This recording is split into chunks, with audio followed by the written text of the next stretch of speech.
Estás a punto de escuchar un podcast de Libertad Digital y Es Radio. Hola Domingo, ¿qué tal? ¿Qué tal, Richard? ¿Qué me has dicho hace un rato en la redacción mientras te acababas de vestir? Me estaba poniendo la corbata. A ver, cuentas esto, me pongo ahí a vestirme en la redacción. Me estaba poniendo la corbata. Yo redactando y tú venga a ponerte la corbata, que si el chaleco. Se viene uno vestido de casa. Sí, es verdad, pero yo qué sé, tengo esa costumbre. No me gusta ir conduciendo ahí con la corbata y la mayoría de los días me lo pongo en la redacción. Pero otra vez cuentas cosas que no deberías contar aquí en la radio. Bueno, la cosa es que me has hecho un comentario que he dicho, ¿qué razón tienes? Que, sí, te No he dicho sé. que la vida es muy complicada, muy Eso dura. es, Y tú la me has vida es di- muy dura. y me has dicho de quién y digo, en general. Tuya y mía. Todo es como que te levantas por la mañana y dices, mira, tengo aquí el día organizado y de repente se te empieza ahí a complicar. Gente que no sabes por qué te complica la vida, pues eso nos pasa cada día. ¿Cómo sufrimos? ¿Qué tal? ¿Cómo estáis? Bienvenidos a Economía para quedarte sin amigos. Hoy hablaremos de ti, de cómo te interpretas a lo largo de tu vida. ¿Te ves más como tu propietario, un tipo con sueños a largo plazo, o como un subsidiado, del Estado me refiero, diseñador de sueños y de pesadillas?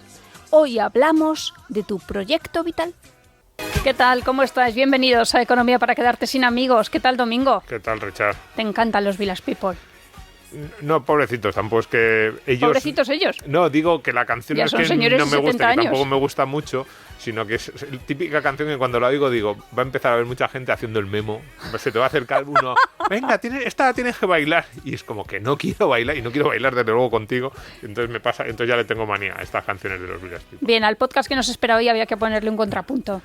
Sí, puede ser. Un así poquito de fiesta y de animación, Bueno. porque si no la gente nos apaga. Que pero si el podcast de hoy es buenísimo. ¿Ah, sí? Es el mejor tema que hemos tenido hasta ahora. Bueno, vale. Yo pensaba que era un poco encorsetado. ¿Qué va? Hay que disfrutar de la vida y vivir el momento. Sí, Hay sí. que ser un Village People. No, pero de eso va el podcast de hoy. ¿Ah, y sí? el tema de hoy, claro que sí. Ah, vale. Bueno, ahora me convencerás. Bien, hoy tenemos una gran noticia. Buenísima. Pues venga, ¿a qué esperas? Que Lánzate. No, que tenemos patrocinador. ¡No me digas! Hombre, nosotros estamos contentos porque ya sabes, ya lo dijimos una vez, que nos molesta mucho esa actitud de los presentadores de un programa que tienen ahí un patrocinador, una marca de colchones, y van a dar paso a la marca de colchones y el tipo está ahí como molesto por tener que hablar de colchones. No. Nosotros encantados. Vamos encantados felices. de hablar de colchones. Si defendemos algún tipo de gasto es Exactamente. Exactamente, esto sí que es un gasto bueno, productivo, patrocinar Economía para quedarte sin amigos. Así que nosotros encantados de hablar de colchones o de lo que sea. Además, hoy no es de colchones. Nuestro patrocinador a mí me hace muy feliz porque es mi universidad. Pero sí que tiene algo que ver con el colchón. Claro, el colchón económico. Sí, bueno, es mi universidad, es la Claro. Universidad Francisco Marroquín de Madrid, en la que yo soy profesor, y a partir de ahora pues va a ser nuestro patrocinador en Economía para quedarte sin amigos. Así Pues que qué ahí bien. va a estar ahí en Arturo Soria 245 y aquí con nosotros. La Universidad Francisco Marroquín, que no hay otra, igual. No hay otra. Bueno, ellos llevan medio siglo en Guatemala y Panamá. Lo que te creo enseñan que ahí tienen no te otro- lo dicen en otros sitios. Eso sí, es verdad. A eso me El refería. enfoque, lo que se quieren traer es ese enfoque que ya llevan más de medio siglo en Guatemala. Cuidado, uno ve por ejemplo, los doctores honoris causa de la Universidad Francisco Marroquín, el último era Rayo, pero antes ha estado Friedman, Bernard Smith, premios Nobel, gente de muchísimo nivel. Pues ese enfoque liberal, muy diferente, evidentemente, a lo que se enseña en las universidades, en otras universidades, pues ahí lo tenemos. Además, cualquiera que entre, cualquier padre o alumno que llegue, ya lo nota porque de repente entra y ve una clase que se llama Hayek. Allí las clases no tienen nombre C1, C2, como en la mayoría de las facultades. No, yo doy clase No, allí se llaman Hayek. Pablo Iglesias, no. Mises, von Baber, ya estás marcado desde que llegas. Menger, ya sabes dónde te estás metiendo. No, Pablo Iglesias todavía no tenemos un aula Pablo Iglesias, así que... ¿Y cómo se establece esa colaboración entre nosotros y la Marroquín? Pues nada, yo diré que soy profesor de Marroquín y ¿Que que ya lo has Rayo es dicho? profesor. Sí que lo decimos casi todos los Es programas. decir, ¿cómo va a cambiar mi podcast este patrocinio? No, pues lo diremos en todos los programas. Bien. Hablaremos algo, me imagino, de alguno de los grados. Y luego, pues cuando necesitemos algún experto, pues... ¿Tipo Rayo, que ya está? Sí, si necesitamos un experto de teoría monetaria, pues a lo mejor llamamos a Rayo o a Eduardo Blasco.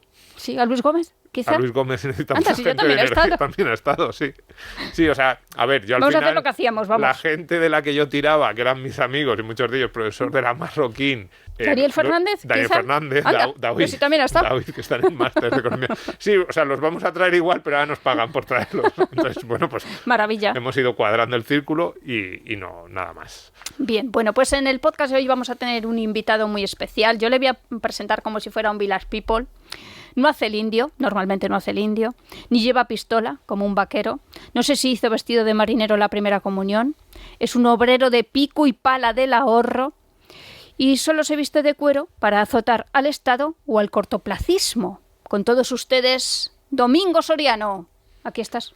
Hola, Richard. ¿Qué tal? Sí. Bienvenido a tu propio podcast. Sale un programa muy endogámico. Primero hablamos de, Yo no sé. de nuestro patrocinador, que es mi universidad, y ahora hablamos de mí mismo. Tú ves el como show de Truman, no sé, es invitado. como raro. Un poco raro, no, pero es verdad. Esto ha sido más o menos coincidencia, ¿eh? Que sea el primer programa en el que la Marroquín es el He elegido patrocinador. libremente entrevistarte. Pero lo de entrevista... Bueno, yo he presionado un poco a Richard, porque hoy vengo a hablar de mi libro. A ver, es que hemos sacado un informe en el Juan de Mariana, se llama Una sociedad de propietarios, del que yo he sido autor. Es la segunda parte de un informe que a mí me encantó, que se sacó en el año 2006, y que cuando me dijeron que sí quería pues hacer la segunda parte, la verdad es que fue un honor para mí, porque el primero es excepcional.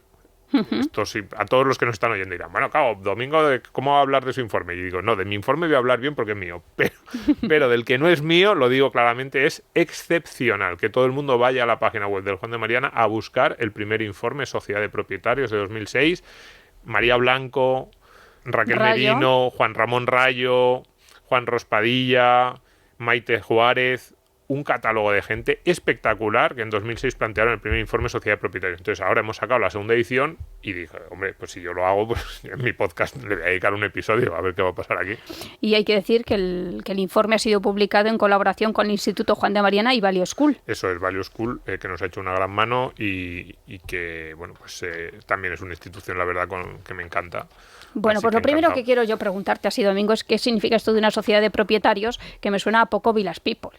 ¿Qué es una sociedad de propietarios? Bueno, pues una sociedad en la que las personas, las familias, efectivamente, su patrimonio, su propiedad, es uno de los centros en torno a los cuales articulan sus proyectos vitales, sus proyectos de vida, su libertad, y que se respeta, una sociedad en la que se respeta ese patrimonio, se cuida por parte de la sociedad y por parte de los poderes públicos, se protege. Y yo creo que es muy importante el informe, porque no estamos precisamente en la dirección de esa sociedad de propietarios, estamos en la dirección contraria. Cuestionamiento constante de la propiedad privada, señalamiento al propietario, y más aún si es un propietario que ha logrado acumular un patrimonio relativamente importante. Ese mensaje que se ha ido haciendo cada vez más constante en los últimos años de que no pasa nada si no tienes nada porque el Estado te protegerá. De hecho, ya Agenda 2030. esa parte de la Agenda 2030, ¿no? Ese lema que se hizo tan famoso de no tendrás nada y serás feliz, a mí me parece peligrosísimo, porque A mí si me no da un tengo, miedo. claro, si no tengo nada, pero me aseguras que voy a ser feliz porque voy a depender de ti. ¿Quién me va a asegurar el Y sustento? porque tú me lo quitas. Claro, ¿quién me va a asegurar el sustento cada día? Me quitas una parte para no dejarme ser propietario, pero luego me devuelves otra parte con la otra mano. Entonces, frente a ese tipo de mensajes, nosotros decimos, no, las sociedades libres, prósperas, felices, que progresan, son las sociedades en las cuales la propiedad privada es el centro. Sin propiedad no hay libertad. Y esas comunidades, esas familias que tienen su propiedad y que alrededor de esa propiedad privada, respetando la propiedad de los otros, van generando comunidades sanas, sólidas. De eso va el informe. Frases que ha escrito Domingo y que piden mármol. No hay nadie más vulnerable que una persona que no tiene nada. Alguien sin patrimonio no puede más que asentir ante aquel que le garantiza el sustento, ya sea en forma de subsidio o de salario. Claro, exactamente, porque si tú no tienes propiedad, estás mucho más en manos del resto. Entonces, esto normalmente se plantea desde la izquierda. Se dice, claro, pues por eso tenemos que proteger a los pobres. Y digo, no, por eso tienes que impulsar que los pobres vayan acumulando una pequeña propiedad. Todo el mundo tiene algo. Eso nos lo dijo el profesor Rodríguez Brown. Todo el mundo, quizás alguna excepción de personas con un elevado grado de incapacidad, pero todo el mundo tiene algo, que es su capacidad laboral, su fuerza laboral. Entonces, si tú permites, por ejemplo, un mercado laboral muy flexible en el que todo el mundo pueda encontrar las oportunidades que desea, ya cualquier persona, incluso el que parece que no tiene nada, no tiene formación, no tiene patrimonio, ya puede empezar a construir poquito a poco esa propiedad. Y efectivamente, si tú permites que alguien poco a poco vaya construyendo un patrimonio, esa persona cada vez es más poderosa, lo digo así, frente al poder público, frente también al poder económico en un momento dado, frente a ese jefe que le cae mal. Tú a un jefe que te cae mal, si no tienes nada, no puedes, ¿qué haces? No, es que odio a mi jefe, es que es un impresentable, es que me gustaría cambiar de trabajo, ya, pero es que si cambias de trabajo el primer mes a lo mejor no llegas a fin de mes, porque es que sin tu sueldo el día 20 ya no tienes para comer. Si tú tienes fíjate, muy poquito, ni siquiera digo 2 millones de euros, pero tú tienes 50.000 euros en una cuenta corriente o en un fondo de inversión, ya tienes capacidad para decirle a tu jefe, no te aguanto más, sí estoy dispuesto a dejar mi trabajo o sí estoy dispuesto a ponerme a buscar trabajo desde ya porque tengo un pequeño colchón. No es mucho, sabes que con esos 50.000 euros a lo mejor en 1 año y medio, 2 años los vas a agotar y antes de eso ya tienes que haber encontrado un nuevo trabajo, pero eres infinitamente más libre que el que no tiene nada. Por eso esto de no tendrás nada y serás feliz, no, seré feliz y dependiente de ti. Y eso de que seré feliz ya lo veremos, ¿no? Entonces hay que proteger esa propiedad y hay que impulsar que aquellos que tienen menos lo vayan teniendo. De hecho, a mí una de las características que más me gusta de la sociedad española es que España, por muchas razones, pero sobre todo alrededor de la propiedad de la vivienda, del ladrillo, ha ido construyendo una pequeña sociedad de propietarios y eso a mí me gusta de la sociedad española. Luego a veces cuando hablamos ya nos metemos en temas de eficiencia financiera, pues a veces decimos, pues en ocasiones puede haber familias para las que sea mejor ahorrar o invertir a través de fondos de inversión o a través de otro tipo de activos financieros más que en ladrillo. Pero el principio básico, que es una sociedad en la que el 80% de sus miembros viven en una casa de su propiedad, van cuidando esa propiedad, me parece muy sano y muy, muy interesante. Es de las partes que a mí más me gustan de la sociedad y de la economía española. Hay 2 palabras que se repiten a lo largo del informe, 2 palabras bellísimas, me voy a poner cursi. Una es libertad y la otra es independencia. Claro. Es maravillosa la independencia. Pero es que sin propiedad mayor objetivo. Y sin libertad sin propiedad no hay libertad. Esto nos lo explicó el profesor Bastos el verano pasado. Yo voy haciendo referencia es verdad, del profesor Rodríguez Brown al profesor Bastos. ¿Por qué? El profesor Bastos nos decía, ¿cómo vas a ser tú libre si no tienes nada? Dices, no, es que quiero ser libre de escribir un libro contra el gobierno. Si no tienes nada, ¿cómo lo vas a escribir? ¿Quién te va a garantizar? Si no tienes, él decía, el ejemplo de los gobiernos que a lo mejor no querían hacer una leyes limitando la libertad de expresión, y lo que hacían eran leyes pues requisando el papel de algunos países o requisando las imprentas o poniendo requisitos regulatorios tan especiales a las imprentas o a las empresas que editaban libros que salían del mercado. Entonces tú dices, no hay una ley sobre libertad de expresión, pero en la práctica sí que la hay, porque no puedes criticar al gobierno. Pues eso se traduce en cada aspecto de nuestra vida. Sin propiedad y sin que te garanticen y te aseguren esa propiedad, no puedes ser libre, porque estás siempre pendiente de, ¿me va a dejar decir, si yo digo esto, aquel del que dependo me lo permitirá? Uh-huh. ¿Me permitirá que siga diciendo o me quitará el subsidio? ¿Me quitará aquello que me garantiza? ¿Me quitará la casa? Claro, sí. Esta idea de la izquierda que ahora está muy de moda de, no, tenemos que ampliar el parque de vivienda pública. Ay, qué bonito, el parque de vivienda pública. Y que todos vivamos de alquiler social. Y si tú un día estás de alquiler social y quieres hacer algo que va en contra de lo que dice o lo que piensa el alcalde de turno, no, sí que nos dejarán. Bueno, a lo mejor sí o a lo mejor no. La clave es que tú vives en su vivienda, en la casa que él te garantiza. Entonces, estás en sus manos. No, es peligrosísimo. Para la libertad, depender de la política, depender del poder. No hay nada más peligroso. Como las novelas infantiles que se pusieron de moda cuando tú y yo éramos pequeños, eso de elige tu propia aventura. Es que si no puedes elegir tu propia aventura. Por supuesto. Se pregunta Domingo, ¿por qué los mismos que nos adulan cada día como votantes nos tratan luego como si fuéramos idiotas o menores de edad como ciudadanos? Esa mañana el exvotante se transformará, como por arte de magia, en un ser incapaz de organizar los aspectos más nimios de su día a día. Impresionante. Eso pasará el 29 de mayo. Sí, me refería al lunes después de las elecciones. Claro. Es esa mañana en la que durante el mes previo a las elecciones nos están diciendo que somos todopoderosos, que sabemos muchísimo, que además con nuestro voto podemos decidirlo todo. Política económica, política de vivienda, seguridad ciudadana, justicia, y que de todo eso sabemos muchísimo y que menos mal que tenemos el poder en nuestras manos de organizar todo eso a través de nuestros representantes, que también son muy sabios. Y de repente, el lunes, después de las elecciones, nos dicen, no, que me equivoco, que es que eres imbécil. No puedes hacer absolutamente nada. Te tengo que garantizar yo dónde vas a vivir. De votante todopoderoso a ciudadano inerme. Completamente. Inerme y estúpido.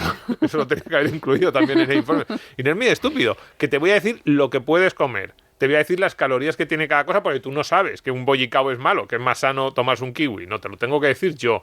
Me tengo que gastar dinero en que no seas machista, aunque lo seas. Porque hay días que tienes que ser feminista o tienes que primar la discriminación, y hay días que tienes que primar la igualdad. Entonces, me llama mucho la atención cómo nos tratan como votantes. Nos dicen, tienes todo el poder en tus manos, por algo que además ya sabes que yo cuestiono mucho. Yo cada vez lo cuestiono más, la historia iba a decir el rollo, sí, podemos decirlo el rollo, o milonga, de que un voto entre 30 millones de votos te hace todopoderoso. Depositar un papel en la urna, cuando lo depositan otros 30 millones, eso te hace todopoderoso. Y no faltes. Y no faltes. Y sin embargo, controlar tu vida, la que conoces, decidir qué quieres que estudien tus hijos, decidir... los siguientes 4 años... Pues eso, ya lo deciden todo por ti. Te dicen que es mejor que ellos decidan cada vez más. Cada vez hay más ámbitos en nuestra vida en la que se meten y nos dicen, no. Pues te estaba diciendo antes cuestiones de consumo. Desde luego. También sobre nuestra vivienda. Hay las regulaciones urbanísticas en España, pues te dicen, no, es que no puedes, tienes que pintarla del color que decide el arquitecto municipal. Oiga, no, es que tú... Sería más feo la ciudad si tú decidieras cómo hacer tu vivienda que si la decide el arquitecto municipal. Tú dices, tampoco salen muy bonitas a vosotros. Los nuevos desarrollos urbanísticos tampoco los veo yo muy bonitos. No. Pues pero sí. no compras ningún argumento por el que el Estado pueda controlar nuestra vida. Un argumento solidario. Ya sabes que hay dos argumentos. Todo el mundo es bueno. Hay dos argumentos. El primero es solidario, efectivamente. Te dicen, no, es que si no, los pobres no podrían acceder a determinados bienes esenciales. Los clásicos que nos dicen es la educación, la sanidad, incluso luego pensiones. Pero claro, es un argumento flojo. A mí me parece un argumento muy débil, porque dices, bueno, pues entonces hagamos un Estado mínimo que pague a los que no pueden. A los que no pueden, pero a los que sí se pueden pagar educación y sanidad, déjales que se la elijan. No, porque es que entonces habría desigualdades en los servicios que reciben, que tú dices, bueno, pero págales más a eso, pero sería un Estado más pequeño, ¿no? Y luego el segundo argumento sería económico también, de bueno, pues es más eficiente, decidimos una mezcla ahí, se intuye economías de escala, el Estado, pero dices, bueno, si eso incluso, venga, te lo llego a comprar, si tienes así, soluciones tipo cheque escolar o cheque sanitario, pues el Estado garantiza que va a cubrir eso, pues las básicas, sanidad, educación, la parte de dependencia una vez que te jubilas, tipo pensiones, pero tú decides cómo vas a recibir el servicio. Pues un cheque escolar, tú decides qué colegio vas a mandar a tus hijos. En pensiones, pues si tú vas capitalizando, te pueden obligar a ahorrar cada mes, que la cotización sea obligatoria, pero que tú decidas cómo se guarda o cómo se invierte ese ahorro. Pues no, esto es... Frente a ese, yo podría llegar a entender la lógica socialdemócrata si fuéramos en este camino, en esta dirección. El Estado te cubre determinadas necesidades, pero tú decides. La podría entender sin estar de acuerdo, pero podría entrar en ese debate. Pero que te digan que no solo te tiene que cubrir, sino que además te van a decir cómo se va a articular tu vida en cada uno de esos aspectos que son más importantes, porque además hay un añadido extra, porque nos dijeron que cuanto más ricos fuéramos, menos se metería el Estado en nuestras vidas. Cuando el Estado empieza a expandirse, a partir de mediados del siglo XX sobre todo, pero también, esto casi iríamos a principios del siglo XX, nos dicen es que hay mucha gente muy necesitada, entonces el Estado tiene que ayudarles, pero cuanto más ricos seamos, menos tendrá el Estado que ayudar. Cada vez hay menos gente que realmente lo necesite. Claro, entonces uno se plantea en Europa, fíjate, me salgo hasta del caso de España por no meternos también en cuestiones políticas de si Sánchez, Feijóo, lo que sea. Sí. Uno ve en Europa y dice, el Estado sueco, con rentas per cápita, el holandés, el alemán, el austriaco, estamos hablando de países con rentas per cápita medias del 50, 55.000, 60.000 dólares al año, y algunos incluso más. Uno piensa, en esos países es necesario que el Estado que tenga mucha más presencia que hace 100 años, y nos habéis dicho que la tendencia iba a ser la contraria. No solo eso, sino también esa intervención era en parte económica y en parte por desconocimiento de los súbditos. Y utilizo esta palabra. No, es que se manejaban así. Era como la educación todavía no está tan extendida, sigue habiendo mucha gente ignorante, sigue siendo necesario que ese gobierno, que va a ser más inteligente, que va a ser más preparado, más culto, con mejor formación que la media de sus ciudadanos, les proteja también, ya no solo económicamente, sino un poco diciéndoles cuál es la buena educación, cuáles los buenos servicios sanitarios, etcétera. De nuevo, esa argumentación se debería estar vacía de contenido ahora mismo. Porque uno ve, por ejemplo, cuál es el nivel educativo medio en la sociedad sueca y cuál es el nivel educativo medio en su gobierno. Ya, cuidado, probablemente están mejor preparados los suecos de a pie que su gobierno de media, que sus ministros. En España vemos que hay ministros con un nivel de cualificación pues muy justita. Ahora mismo estamos mandando al 40-45% de los jóvenes a universidad. Entonces, ¿es necesario que en esos países cada vez más ricos y cada vez más formados el Estado decida cada vez más cosas de nuestra vida? Incluso siguiendo su propia lógica, la respuesta debería ser no, y sin embargo están constantemente más metidos. Entonces, algo que aclaras, por cierto, en el informe es que el Estado no existe. Claro, el Estado es la suma de los individuos que lo componen. Exactamente. Y también dices, entregar poder al Estado es entregárselo a los políticos que lo dirigen. Exactamente. Y además un poder bastante ilógico, porque el poder del Estado se articula de forma uniforme y muy cortoplacista. Los políticos que no saben mucho cuáles son mis circunstancias, ni las de mi vecino del tercero, nos dicen a los dos que nos van a arreglar la vida, y dice, pues si no sabes lo que me pasa a mí ni lo que le pasa a él, y además nos van a arreglar la vida de la misma forma, que a lo mejor mis problemas y los suyos son completamente diferentes, y sin embargo el Estado uniformiza. Entonces no tiene ningún sentido. Entonces, frente a ese Estado, en mi opinión, una de las grandes soluciones es la sociedad de propietarios, que cada vez haya más personas que sean capaces de decirle al Estado, no te necesito. Analizas las consecuencias de estar subsidiado. Claro. Todas las consecuencias. Muy peligroso estar subsidiado porque, claro, estás en manos de otro. No estás pensando qué puedo hacer yo para mejorar mi situación frente al mercado, que es qué puedo ofrecerles yo a mis vecinos para mejorar mi situación. ¿En qué soy yo muy bueno, excelente? ¿Y qué es lo que los demás valoran? Voy a intentar unir en lo que yo puedo ser muy bueno, excelente o incluso simplemente bueno, pero soy un poco mejor que la media y los demás lo valoran, y voy a ofrecerles esos servicios a mis vecinos. Frente a eso, el subsidio es qué es lo que aquel quiere que yo haga, entonces voy a intentar convencerle de que lo estoy haciendo o de que estoy en esa situación. Entonces, claro, si el subsidio es por no tener ingresos, para mantener el subsidio te tienes que mantener sin ingresos. Fíjate la diferencia. En el mercado tú estás pensando, como yo lo que quiero es ganar dinero y tengo que ofrecer lo mejor de mí mismo, no solo lo mejor de mí mismo, sino que lo que los otros valoran. Frente al subsidio, en el que lo que estás pensando es, este requiere que yo no tenga ingresos. Por lo tanto, o no tengo ingresos o no los voy a declarar, los voy a hacer en negro, voy a estar... este requiere que yo sea familia monoparental, con lo cual no me voy a casar, voy a vivir al margen de... Claro. Y a lo mejor tú habrías pensado... Es el diseño social. Claro, Sí. Eso es diseño social. Tú dices, no sé. O tú dices, ¿qué es lo que necesita este? Pues este me ha dicho que si yo llego a la jubilación sin nadie, él me garantizará una pensión. Pues frente a esa sociedad que decía, pues yo para tener una vejez más tranquila, pues me viene bien tener hijos, y si no tengo hijos, pues estar muy cerca de mis sobrinos, de mis hermanos, ir integrándome en la comunidad. En los estados modernos lo que te dicen es, tú no te preocupes de esa gente que te rodea, yo estaré para salvarte.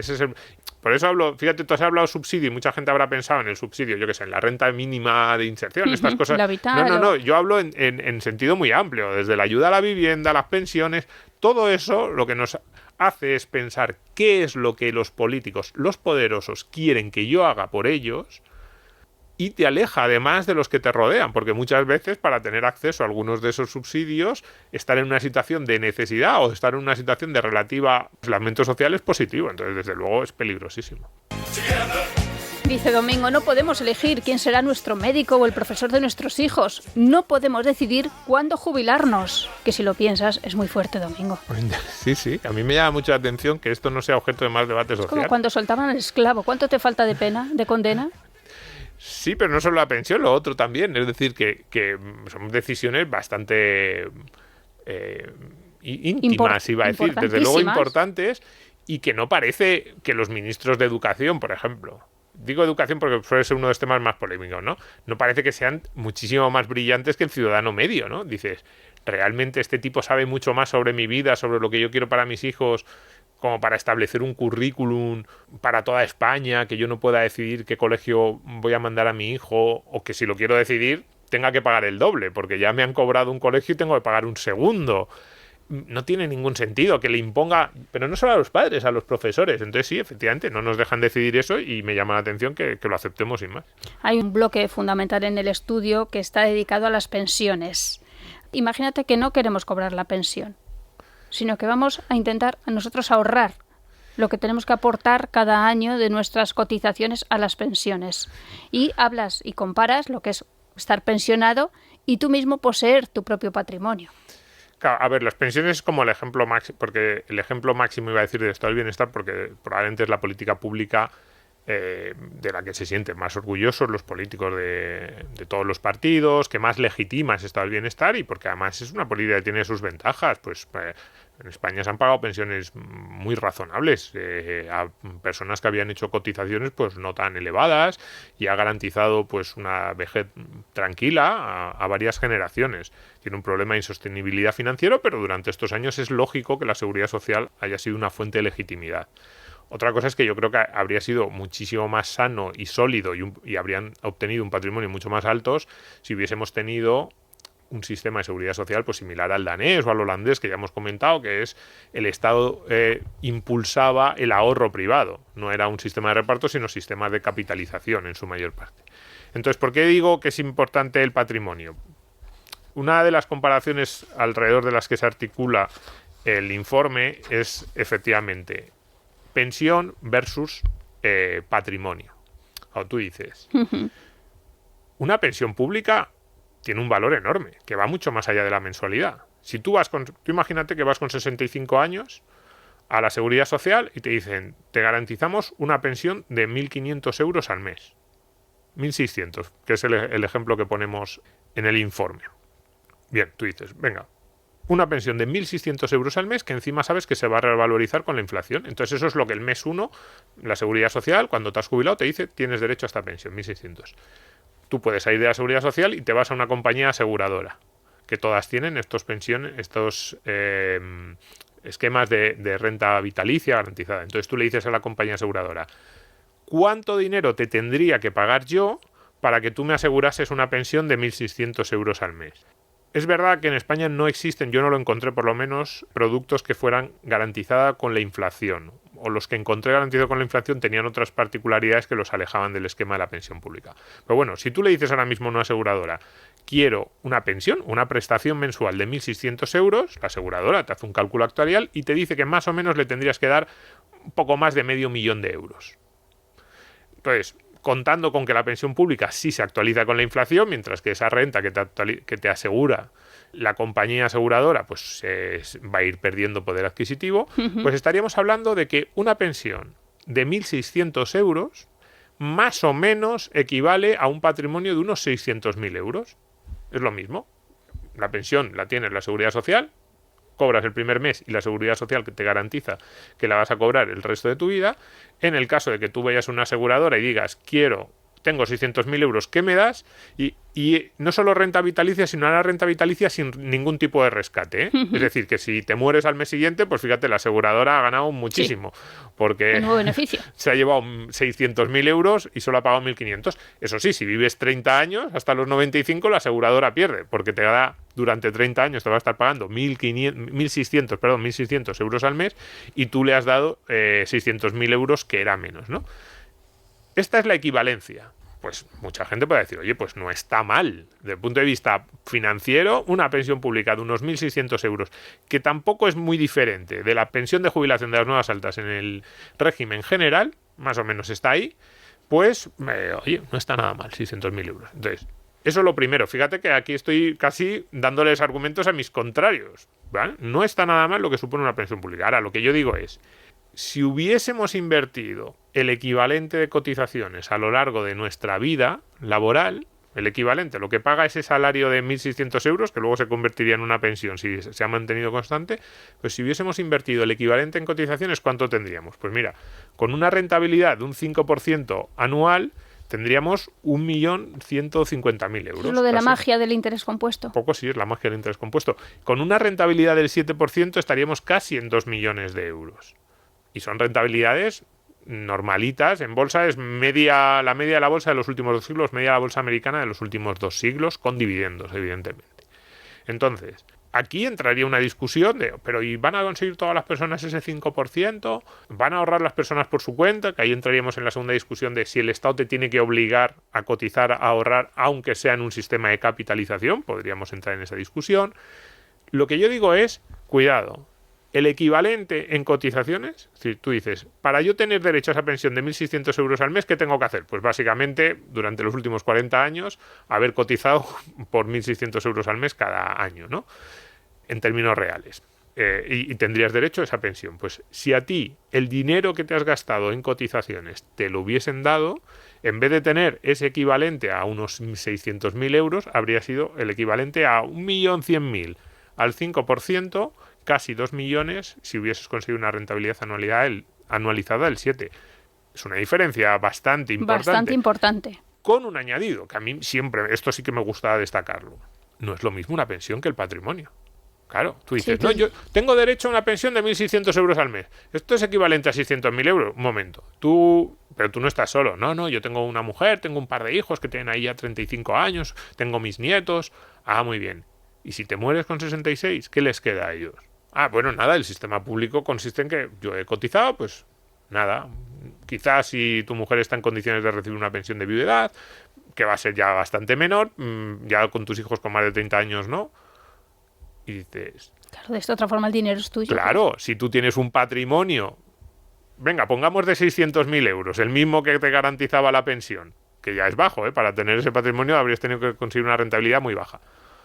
Pues tú te mueres con 65 años y 6 meses y tu familia tiene ese patrimonio. Esto, sobre todo para las familias pobres, sería brutal la diferencia. Es decir, permitir que esas familias pobres, digamos, trabajadores de baja cualificación que han empezado a trabajar muy jóvenes, empiecen a ahorrar, empiecen a invertir desde muy jóvenes, y que si tienen la mala suerte de morir pronto, sus familias puedan disfrutar de ese patrimonio, y si no tienen la mala suerte de morir pronto, si tienen la buena suerte de vivir muchos años, van a ser ellos los que disfruten de ese patrimonio. Cuidado, el cambio es brutal, ¿eh? Brutal. Entonces, por eso dicen, no, es que una pensión pública de 1.600 es equivalente a tener 600.000 en el banco. Yo digo, bueno, equivalente de aquella manera, en términos financieros más o menos, por eso es lo que estoy diciendo, pero en términos vitales no, porque no es solo eso. Vuelvo a este mismo caso, una persona que gana 1.600 euros al mes, que no es muy alto, evidentemente, ese sueldo. Pongamos que cuando tiene 45 o 50 años ya lleva acumulados 300.000. Claro, no, los 600.000 no aparecen de la nada el día 1 que te jubilas. Ya tiene acumulados 300.000, 350.000, con 50, 55 años. Y de repente su hijo, estamos hablando de un trabajador probablemente poco cualificado, de ingresos medios bajos en Madrid, de repente su hijo quiere hacer una carrera en el extranjero o quiere fundar una empresa. El niño tiene 25 años y quiere fundar una empresa. Si el padre tiene un patrimonio ya acumulado de 300, 350.000, 400.000 euros, puede intentar ayudar al hijo, dándole el dinero siendo avalista. Tú no puedes ser avalista diciendo, no, es que mi padre cobrará una pensión dentro de... No, de eso no. Tú no puedes ser avalista así. Es decir, el patrimonio te va ayudando a tomar decisiones con más libertad a lo largo de toda tu vida. Entonces, incluso en esa equivalencia, que es una equivalencia que yo discuto, porque como digo, a mí me salen cifras más altas. Es decir, el patrimonio que acumularíamos si pudiésemos ahorrar por nuestra cuenta, y pienso en las profesiones de verdad, en las personas de nivel salarial y de nivel formativo medio-bajo, el patrimonio que acumularíamos sería mayor. Pero incluso en equivalencia financiera, las posibilidades que nos daría ese patrimonio a lo largo de nuestra vida para tomar decisiones, he dicho antes, cambiarnos de trabajo, ayudar a nuestro hijo a estudiar una carrera en una universidad, ayudarle con su primer proyecto empresarial, ser avalistas en su primera compra de vivienda, son brutales, y sobre todo serían brutales para las familias de clases medias. Sabes que para muchos el Estado significa seguridad. Sí, no, a ver, la pensión pública en España, en cierto sentido, sí que te aporta seguridad. Lo que pasa es que te aporta seguridad mientras el Estado español no quiebre. Quiero decir, a los griegos también les aportaba seguridad y dejó de aportárselas, y a los venezolanos y a los argentinos igual. Es verdad, si el Estado español no quiebra... Pero esto no va a pasar aquí. Bueno, si el Estado español no quiebra, tú vas a tener una pensión pública, yo lo he dicho millones de veces, que va a estar bien, que, como ahora, que está en el 75-80% del último salario para un salario medio, y en el futuro probablemente esté más en el 55-60. Los pensionistas no son pobres, ¿no? No, ni mucho menos. Que es algo que también hablas de ello en el informe, no, claro. porque tener una pensión pública es el equivalente a tener un pensionista que tiene la vivienda en propiedad y tiene una pensión pública, derecho a una pensión pública de 1.500, 1.600, 1.700 euros. Si contásemos su riqueza financiera real, que sería cuánto vale su casa, que ya está pagada por completo, y cuál es el valor financiero real de ese derecho a cobrar la pensión pública en un país como España, pues estaríamos hablando en Madrid, si tiene una casa en Madrid de medio nivel así de 350, 400.000 euros, pues a lo mejor estábamos hablando de un patrimonio total que deberíamos imputarle de alrededor de 750, 800.000 euros. No está nada mal, depende de la edad, evidentemente, cuál sea su pensión, pero podríamos hacer ese cálculo. Y al parecer aparece en los rankings como ejemplo perfecto del pobre de solemnidad. Puede aparecer un pensionista, imaginémonos, ahora ya pienso en un pensionista que no vive en una casa en propiedad. Un pensionista español se acaba de jubilar con 65 años y vive de alquiler. En un ranking de riqueza aparece como pobre de solemnidad, no tiene nada y la pensión no cuenta como patrimonio, aparece, este tipo no tiene nada. Es mentira. Tiene asegurada por parte del Estado un ingreso mensual de 1.600 euros, que es el equivalente a lo que estamos diciendo, 600.000.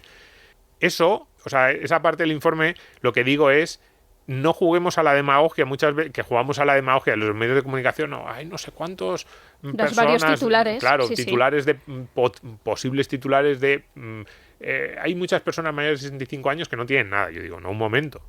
Aunque vaya en contra de mi argumentación en cierto sentido, porque digo, la pensión pública, claro que vale, esa persona tiene algo, y tiene algo muy valioso, que es la pensión. Lo que ocurre es que mi argumento es, si hubiese podido ahorrar por su cuenta, tendría más. Y en segundo lugar, tener un patrimonio es mucho más que tener una pensión, que tener un subsidio. Podemos leer en ese informe, el liberalismo no es una doctrina que se reconozca en la búsqueda del beneficio a toda costa, el mayor ingreso posible o la obsesión por el trabajo a destajo. Más bien al contrario.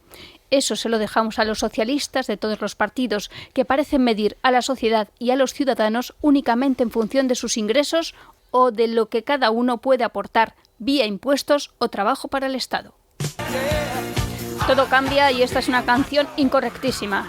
Macho Man, ya no va a sonar en ninguna radio. Ya no lo sé, como antes, a los que antes eran progres y molestaban a la derecha. Grupo icono gay, cantando Macho Man. Pero ahora es como los Monty Python, que ahora quien protege a los Monty Python es la derecha. No me hables. O sea, en los 70 se suponía que eran los que retaban aquel discurso y ahora están diciéndole a sus perseguidores de entonces, protegednos por favor, que estos son peores que vosotros. En fin, todo cambia y por supuesto las familias, un asunto que hemos tratado en Economía para quedarte sin amigos. Reflexiona Domingo, el español medio nacido en 1950 podía esperar llegar a la vejez con 15-20 personas que se preocupaban por su situación. Ahora tenemos al asistente social.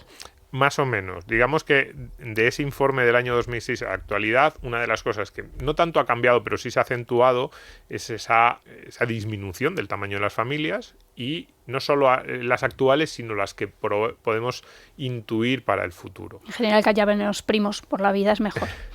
No lo sé, pero es verdad. Pues yo pongo mi ejemplo. Mis padres eran 4 hermanos cada uno. Entonces, claro, yo tenía 8 tíos. Todo se multiplicaba. Yo tenía 6 tíos, mis 2 padres. Claro, esas 8 familias, pues tuvieron cada uno de mis abuelos, pues más de una decena de nietos, tanto la parte paterna como la materna. Ahora somos familia bonsai. Yo cuento mis primos, yo tengo más de 20 primos. Y entonces ahora... claro, yo todavía estoy viviendo de aquello, ¿no? Pero entonces ahora pienso en mi hijo. Y entonces digo, ¿cuántos primos tiene mi hijo? Pues a ver si llega a 10 entre las dos, sumando las dos. Yo tenía más de 10 por parte de padre y más de 10 por parte de madre primos. Ya, pues pero ahora, mira cómo acabaron los Jackson 5. Ahora, sumando las dos, a ver si llega a lo que yo tenía solo con una, por así decirlo. Pues va a estar complicado, ¿no? Entonces, claro, con este argumento es mucho más necesario que nunca tener patrimonio. Ese es un poco, en ese capítulo dedicado a la familia del siglo XXI, una familia cambiante, lo que nosotros decimos es cuidado. si antes era necesario tener un patrimonio, en parte también para legarlo a esa Sí, familia, las herencias, esa construcción eso es. de un legado, de un patrimonio que se va perpetuando padres a hijos y que a mí me gusta mucho, ahora muchas personas, muchos que lean este informe, ¿Estás solo? que Pues no a tienen ver. esos hijos, pues una persona de 40, 45 años ahora mismo que no tiene hijos y que no prevé tenerlos, tiene que tener claro que él con 65, 70 años va a estar en una situación de cierta Que su bienestar dependencia. depende de sí mismo en el futuro. También ahí vamos a tener un problema, porque yo decía, pongo el caso, el que sea, por ejemplo, de mis abuelos por parte de madre, ¿no? Mis abuelos eran dos personas ancianas que tenían, como ya digo, 4 hijos y sobrinos, pero venga, lo dejo, 4 hijos y creo que éramos en total nosotros 12 nietos por parte de madre. Ya. Más sus maridos y mujeres de los hijos y de los nietos. Entonces, claro, eran dos personas ancianas que cuando necesitaban ayuda de todo tipo, desde hijo que no me funciona el wifi, hasta llévame al hospital, que Ya. tengo que tener una operación, turnaos para quedaros en el hospital O sea, que tú durmiendo también conmigo. estás suponiendo que te hablas con todos los miembros de tu familia. Bueno, en mi caso sí, la verdad es que tanto... Hay pero bueno, hermanos que no se hablan, tíos que no se aguantan. sí. Pero lo que quiero decir eran dos ancianos que en los últimos 20 años de su vida, porque además vivieron mucho, hasta más de los 90 años los dos, tenían a, no sé, 25 o 30 personas que se preocupaban por ellos y que les podían ayudar. Desde el punto de vista financiero y desde el punto de vista puramente, no sé, sentimental o de relaciones, ¿no? ¿Cuántas personas voy a tener yo de las que tirar por debajo de mí? Pues yo tengo solo 2 hijos, sobrinos tengo menos, nietos a saber cuándo nacen los nietos si es que nacen. Por eso podemos... ¿Y cuántas personas van a tener mis hermanos? Está claro. Ese es el punto que yo digo, cuidado, vamos hacia una sociedad en el año 1050 en el que va a haber muchos ancianos que no van a tener tantas personas de las que tirar. Y ahí muchas veces sale el Estado y dice... No te preocupes, yo te Tendrás cuidaré. vecinos, asociaciones No, vecinales no, podemitas. que va. Te dicen, yo te cuidaré. Los servicios sociales del ayuntamiento te cuidarán. Y ahí vuelvo cuando antes decías la diferencia entre el subsidio y el patrimonio. Digo, cuidado, cuidado. Y aquí, fíjate, me salgo un poco del tema financiero. Servicios sociales del ayuntamiento está muy bien. A una persona que tenga 85 años y pues vaya a un Centro de día, trabajador sí. o a un centro de día, a un trabajador a echarle una mano, está muy bien. Pero esa persona de 80 años empieza a encontrar mal a las 10:30 o a las 11 de la noche y no tener un teléfono al que llamar es muy duro, ¿eh? Porque ahí no te responde el de servicio social porque está cerrado. Eso no es fácil. Bueno, sí, dicen, no, pero ya hay un teléfono de emergencia. Sí, pero no es lo mismo, ¿eh? No es lo mismo un sobrino al que le dices a las 10 de la noche, hijo, es que no puedo ver la serie, pues se me ha desconfigurado el televisor, y el sobrino dice, jolines, y se Ya está otra vez, pero coge, se levanta y va. Y te configura el televisor para que veas tu serie porque te apetecía. Eso, cuidado con no tenerlo en cuenta. Cuidado con el estado del bienestar. Cuidado con equiparar estado del bienestar con comunidades. Y por eso digo, a mí, yo no me voy a meter en la vida de nadie, pero lo que sí que quiero decir es, si no es vía familiar, vía pequeñas comunidades, no es lo mismo tampoco un vecino que te quiere, un vecino que te conoce, que un trabajador del ayuntamiento. Por muy majo que sea el trabajador del ayuntamiento, por muy majo que sea el tipo del centro de día, no, las comunidades las construimos nosotros, comunidades alrededor de las familias y alrededor de comunidades un poquito más extendidas. Y ahí la retórica del Estado es no necesitas a nadie. Ese no tendrás nadie y serás feliz también es un poco en parte no tendrás a nadie pero serás feliz, que es lo que se nos transmite ahora mismo. Podemos estar constantemente cambiando, no solo de pareja, de amigos, de círculos, tu vida es constantemente cambiante. Es como, sí, eso está muy bonito, pero tu vida es cambiante, pero las comunidades sólidas tienen muchas cosas positivas también. Es esa gente que te conoce, esa gente en la que confías, esa gente que es hoy por ti, mañana por mí.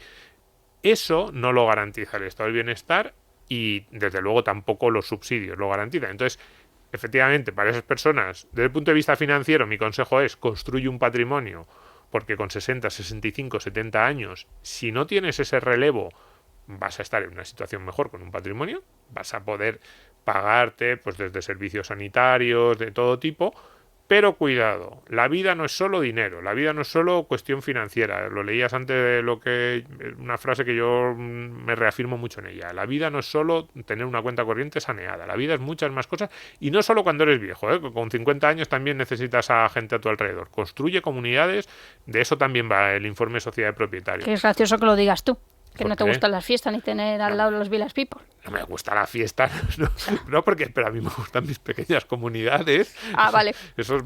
Hombre, claro, pero los batallones burkeanos no tienen nada que ver con Village People. Son pequeñas comunidades de autoayuda que no se ponen a hacer el memo. A veces sí, a veces... No, a veces les tienes que perdonar. Se te acercan en la boda, venga, Domingo, baila, y tú, sí, no sé qué. En resumen, Pues sabes como que son buenos y te dice, ayudan.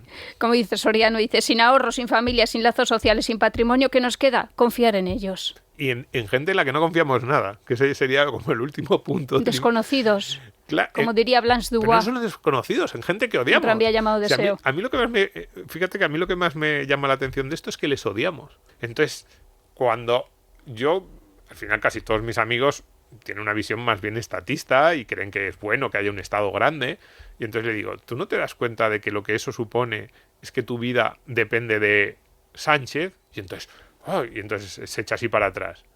Y al que le gusta mucho Sánchez le digo, de Feijóo, y digo, ¡oh! Y digo, o sea, gente a la que odias profundamente a Ayuso, odias profundamente a Feijóo, odias profundamente a Sánchez, a Abascal o a Montero. Pues esa gente a la que odias va a tener un control enorme sobre tu vida. ¿No te parece que es profundamente, no sé, disfuncional? Pero para ti mismo, ya digo, solo para ti. Tío, intenta que esa gente que te cae tan mal, que te parecen unos ladrones, que crees que son malísimos, que tengan el menor control posible sobre tu vida. Y la solución está en ti mismo, porque si hay algo que le encanta a Domingo, ya lo sabéis, es lo de las finanzas familiares, las finanzas personales, la magia del interés compuesto y cómo invertir. Sí, hombre, me gusta porque creo que puede ser el fundamento. El camino para construirte esa libertad al margen de esos políticos que te caen tan mal, claro. A ver, dame algún ejemplo, que casi me voy a animar, es que me tienes convencida. Es que a Richard le cuesta mucho ahorrar, fíjate, mira. Me cuesta muchísimo, pero ya me estoy reconvirtiendo. Capital inicial, 10.000 euros. Aportación inicial de ahorro, 6.000, que yo sé que es una cifra elevada, pero para una pareja con que los dos trabajen no es tan alta, ¿eh? Es elevada, por cierto, porque nos quitan mucho en cotizaciones, ¿eh? O sea, 6.000 es por debajo de lo que un trabajador medio español paga en cotizaciones cada año. Pero bueno, 10.000 euros de capital inicial, que eso es casi los regalos de boda. Esa pareja dice, venga, vamos a comprometernos, ahorramos 6.000 euros al año. Pues bien, a un 5%, que digo, es rentabilidad por debajo de lo que ha hecho la bolsa americana, esto se consigue con un índice normalito, con un fondo indexado normalito, al SP500 lo consigues. A 40 años tendrías un patrimonio en términos reales, de 830.000 euros. O sea, Me poner los dientes largos. Hombre, es que al 5%, al 7% tendrías casi 1,5 millones de euros. Pero bueno. Y antes, fíjate, al 7%, que es la rentabilidad media bolsa americana en los últimos 200 años, en 25 años tendrías un patrimonio de casi 500.000 de euros. Tú fíjate lo que cambia tu perspectiva. Si tú empiezas con 25 o 30 años, pues eso, me voy a casar, tengo una novia y entre los dos empezamos a fijar ya ese objetivo de vida con 30 años, llegáis a los 55 años con un patrimonio real de casi 500.000 de euros. Y mirando hacia el futuro... Si te divorcias son 250.000. Eso sí.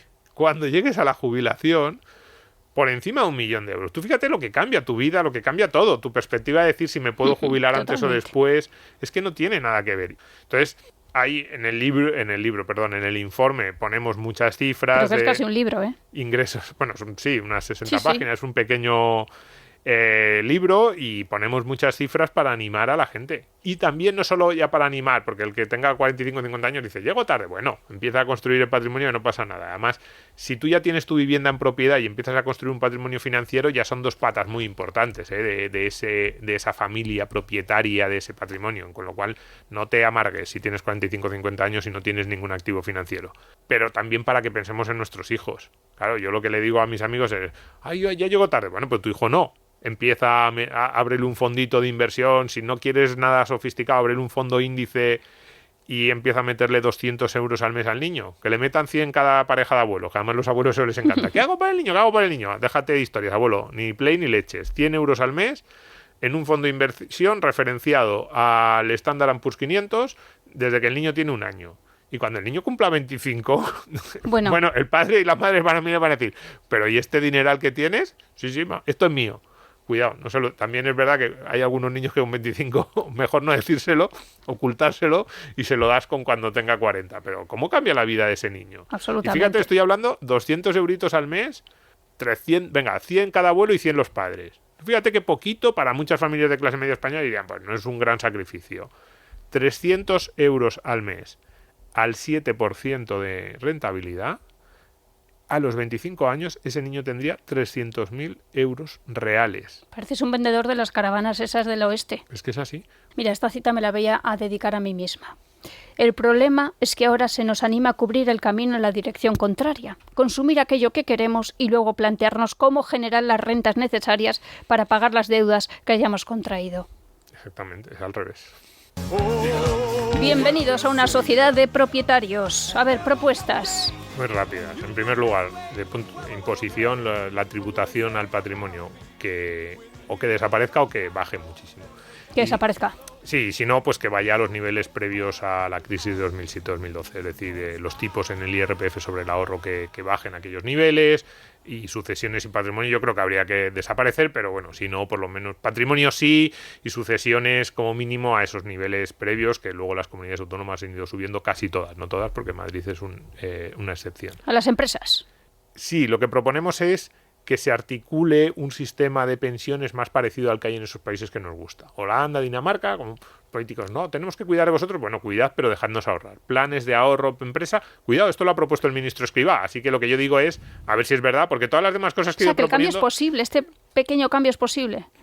Es difícil, cuidado, porque el sistema de reparto va a haber que seguir pagándolo y las cotizaciones, nuestras cotizaciones fundamentalmente van a seguir para pagar las pensiones de los actuales pensionistas, porque si no les dejaríamos sin nada y eso es injusto porque ha sido por una medio trampa, en mi opinión, medio trampa política, pero es lo que hay. Pero yo creo que sí que se puede articular un periodo mixto o un periodo de transición muy largo y por lo menos como hicieron los suecos, que hay una pequeña parte en los de lo 90, ¿no? Sí, por eso, y que hay una pequeña parte de lo que dedicamos en cotizaciones cada mes que vaya a un plan de ahorro de empresa. Yo creo que eso se podría articular. El ministro Escrivá ha dicho que lo quiere hacer, a ver si es verdad, a ver si se impulsan esos planes de empresa y ahorramos y tenemos una parte de capitalización de verdad.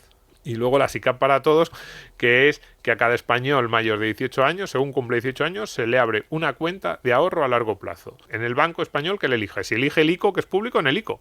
No sé si ahora, creo que ahora mismo el ICO no tiene cuentas corrientes, pero bueno, se podría articular que las tuviera. Entonces es una cuenta de ahorro que tiene las ventajas fiscales que tenían las anteriores las SICAP, porque luego se las han ido quitando, las ventajas fiscales clásicas de la SICAP, que quiere decir que si no tocas ahí el patrimonio, lo puedes mover, pues incluso patrimonio inmobiliario, podrías incluir la primera vivienda en esa SICAP para todos, y tiene todas las ventajas fiscales que había anteriormente, que es que no tributan cuando las vendes, que puedes tener todo tipo de activos financieros, ir comprando, vendiendo, y mientras no salga de ahí, de esa cuenta global de la SICAP personal, está a salvo del resto de los tributos, lo que hemos dicho antes, al ahorro, no sé qué. Sería una medida muy interesante y que impulsaría mucho el ahorro a largo plazo. Se podría establecer, por ejemplo, esa cuenta que se abre a los 18 años, pues que no se pueda tocar o que perderías las ventajas fiscales si la tocas antes de los 50. O sea, es una medida muy socialdemócrata en realidad, pero que impulsaría mucho el ahorro y generaría mucho beneficio. De hecho, incluso, fíjate, me pongo aún más socialdemócrata en el informe porque digo, ¿y los primeros 1.000 euros de aportación del Estado? Yolanda Díaz prometió 20.000, yo soy más modesto, 1.000 euros. Para Madre impulsar mía. esa sociedad de propietarios del principio. Sí, Vendes un poquito tu alma al diablo. son 500 millones de euros en los presupuestos. Anda que no hay dinero estúpido. Pues mira, que se lo gasten en impulsar una pequeña propiedad privada para todos los jóvenes españoles y un pequeño ahorro a largo plazo. Bueno, pues ya he dicho yo que cuando cogí el informe y leí el título esto de Hacia una sociedad de propietarios 2023, una transición urgente, ineludible, digo, pero bueno, ¿qué es esto? ¿Qué rollazo? Y luego cuando he acabado de leerlo, me ha encantado. Es una especie de cápsula, de píldora, de economía para quedarte sin amigos, en más o menos 60 páginas o así. Sí, incluso... Muy bien redactado, Domingo, me ha encantado. pues nada, muy bien muchas hilado. gracias. Muchas gracias. Tocas las claves. Sí, es un poco lo que los temas Casi que me has tratamos convencido. aquí. Los temas viejunos así, yo creo que el informe está muy influenciado por la primera edición, por los que lo escribieron, por María Blanco, Maite Juárez, Juan Ramón Rayo, por lo que nos han estado contando aquí gente como Bastos. Yo he intentado hacer un pequeño homenaje a esa gente que es la que a mí me ha convencido de que este es el fundamento de una sociedad libre y próspera. Nos vamos. Y que tenemos patrocinador, Domingo. Eso es, hay que La recordarlo. Universidad Francisco Marroquín. Universidad Francisco Marroquín. Una universidad minada de liberales. Muchos se han pasado casi. Ya te lo he dicho antes. Yo el otro día cuando hablé con ellos, bueno, sí, a ver si podéis ir tirando de nuestros profesores. Una así, cátedra de liberales cuando españoles. tengáis así temas de los que necesitéis expertos, pues como somos vuestro patrocinador podéis tirar de ellos. Digo, pues se han pasado todos por economía. Ahora la diferencia es que me vais a pagar porque les llame por teléfono y le diga, Eduardo, Juan Ramón, veníos para acá. Así que hemos hecho la cuadratura del círculo, Y Richard. que tú das clase, ¿no? En la Marroquín me han Damos dicho.